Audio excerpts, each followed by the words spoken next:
Does cell phone use increase your risk of cancer? It's a hot-button debate. The latest development, a memo from Dr. Ronald Herbermann, director of the University of Pittsburgh Cancer Institute, offering precautionary advice on cell phone use to his faculty and his staff. We welcome to Larry King Live Dr. Deborah Davis, director of the Center for Environmental Oncology at the University of Pittsburgh's Cancer Institute, Dr. Keith Black, chairman of the Department of Neurosurgery and director of the Maxine Dunas Neurosurgical Institute at Cedars-Sinai in L.A., and also from L.A., Dr. Paul Song, radiation oncologist. Dr. Davis has this new book, The Secret History of the War on Cancer. All right, Dr. Davis, what do you make of Dr. Herbermann's memo? Well, I'm very should frighten everybody. Well, we don't want to frighten people. We want people to take precautions. That's the reason he wrote the memo. Precautions being? Well, to use an earpiece and to not keep your phone on your body all the time, and to make sure that children are not using cell phones. At all? No. Young children particularly need to be careful, and particularly toddlers who now have cell phones that they use to play with. This is a really bad idea. What led Dr. Herbermann to this finding? Well, he looked at the literature and was aware of the growing concerns that we do not have enough information, nor do we have enough time to be sure that cell phones are safe, and there's reason for concern that they may be harmful, so we need to take some precaution rather than waiting to experiment on the rest of us. So Dr. Black, meaning if they are harmful, we don't know why they're harmful, right? Well, we know that microwave radiation can damage cells, and there's been some experimental evidence to suggest that there are harmful effects. But as Dr. Davis said, at this point in looking at the relationship between cell phone use and brain cancer, we have conflicting studies. Some studies, which are not absolutely perfect, show no correlation, and we also have some studies that tend to suggest a correlation. One of the recent studies from Sweden show that if you use cell phones for a period of 10 years, an hour a day, that your risk may be increased as much as twofold. The real concern here, Larry, is analogous to this. We've only been using cell phones for a short period. Most of the studies are for a short period of time. So if you have a 14-year-old who smokes cigarettes, we don't expect that 14-year-old to develop lung cancer at 24. We expect them to develop lung cancer at 54. If you have an 8-year-old using a cell phone, we don't expect them to develop lung cancer at 18. But at 48. So what happens after 20, 30, 40 years of use? That's the concern, and we don't have the answer yet to that. If we have millions of cell phones in use now, right? That's correct. And has there been an increase in brain cancer?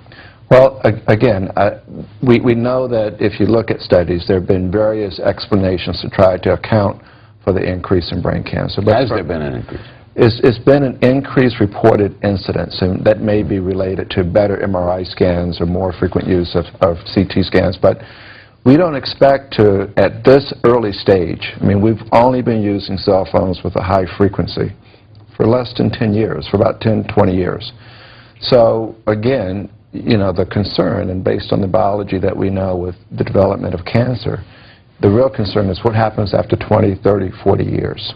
Mm-hmm. And that is what we need to be concerned about, and that's why I think the University of Pittsburgh advised us to be cautious. The evidence, Dr. Song, having done so many interviews over the years, against tobacco was statistical. Mm-hmm. It wasn't, they didn't know why tobacco caused lung cancer, only that it caused lung cancer. You use tobacco, you got an increased chance. Is that going to be the evidence here, statistical? It could be, but it may be another 10 or 20 years before we have the necessary statistics to make those recommendations. What we do know from radiation studies, whether or not it was people exposed in Hiroshima to kids treated for cancer with radiation, is that sometimes it took 15 to 20 years before people developed cancer that secondary that we could attribute to the radiation. When we talk about cell phones, we're looking at radio frequency, which is on the big spectrum of electromagnetic radiation. You've got radio waves on one side, which is responsible for TV, radio, and cell phones, and then you've got gamma waves on the other side. What we know about the gamma waves, or the more intense radiation, is that's a ionizing radiation that causes DNA damage that mutates cells that develop into cancer.